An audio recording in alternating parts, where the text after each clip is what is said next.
Hello and welcome to this short video on how to achieve a top grade when answering an exam question on Lord Capulet.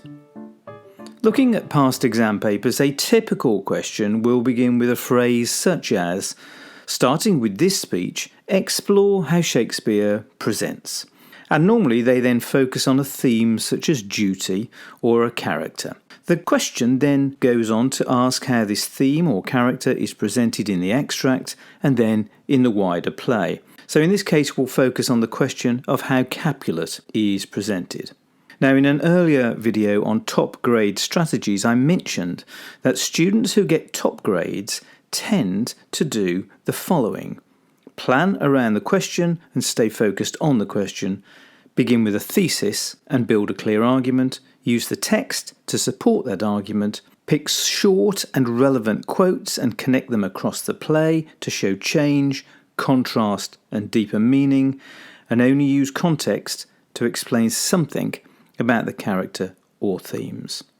So let's think about point 2 on that list, beginning with a thesis. One thesis is that Shakespeare presents Capulet as an ageing patriarch whose authority gradually slips away. At first, he appears strong and hospitable, but as the play unfolds, his control over Juliet and his household weakens until, by the end, he's left powerless and grief-stricken. So let's have a look for evidence that would support this thesis. Well, actually, the very first thing we discover about Capulet is that he's old.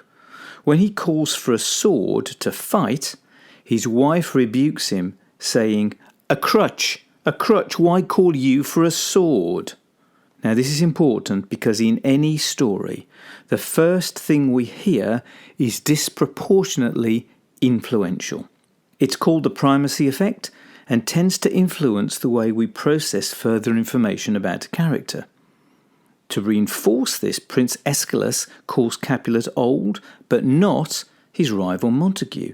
And then Aeschylus has to threaten the families with death to keep the peace. But the problem is that Capulet's authority is waning, so his ability to keep the peace is limited. And we see this in the exchange with the young and fiery Tybalt at the end of Act 1. When Capulet tells Tybalt to leave Romeo alone, he ends by saying, be patient. Take no note of him. It is my will, the which, if thou respect, show a fair presence. Note he says, if thou respect my will, and that he uses the term thou. Thou is a word that can be used to address a lower ranking person in this period. But Tybalt replies, I'll not endure him. Capulet's response then highlights his weakness. Am I the master here? Or you? He shouldn't need to ask. And although he reigns in Tybalt for now, the insubordinate young man isn't going to be deterred. I will withdraw. But this intrusion shall, now seeming sweet, convert to bitter gall. And this is not a problem Capulet has just with young men. He also has issues with his daughter Juliet. At the beginning of the play, he has a conversation about an arranged marriage between Juliet and a nobleman called Paris. And although he says to Paris he'd like to delay the marriage, let 2 more summers wither in their pride, ere we may think her ripe to be a bride. But Lady Capulet is already breaking the news that Paris is interested in marrying her, engendering the reply, it is an honour that I dream not of. And at the outset it appears that Capulet doesn't really want to lose his only child to marriage yet either, possibly because he and his wife have lost other children and they are now too old to have more. The earth hath swallowed all my hopes but she is the hopeful lady of my earth. But after the death of Tybalt, Capulet decides that the solution is to marry her to Paris. Sir Paris, I will make a desperate tender of my child's love. I think she will be ruled in all respects by me. Nay, more, I doubt it not.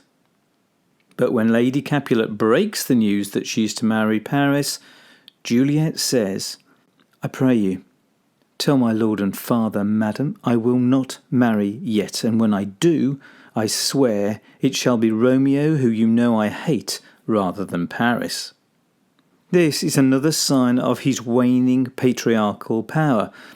A 13-year-old girl now refuses to obey him, and he reacts with fury and is reduced to threatening a young girl. Hang thee, young baggage, disobedient wretch, I tell thee what. Get thee to church a-thirsty, or never after look me in the face. And when nurse feels that she can challenge his judgment, saying that he should not do this, he shouts, "Peace, you mumbling fool!" Again, not the way a strong and assured person would or should behave towards the woman who has effectively brought up his child. He later thinks that this burst of temper has brought Juliet into line and begins to fuss over preparations for the marriage, leading the nurse to say, "Go, you cot queen, go, get you to bed, Faith. You'll be sick tomorrow for this night's watching." This term, cot queen, is an Old English term for a man who busies himself with tasks that were traditionally considered women's work, particularly domestic matters like cooking, childcare, or gossiping. What she is saying is fussing over marriage arrangements late at night is not the work of a leader. She's verbalising his relative weakness. So we can see via these examples that Capulet's age and his lack of authority results in members of the family mocking his bravado or challenging his opinions, and his angry attempts to reassert his power lead to hasty decisions and the death of his daughter. And this in turn exposes a problem at the heart of a patriarchal system.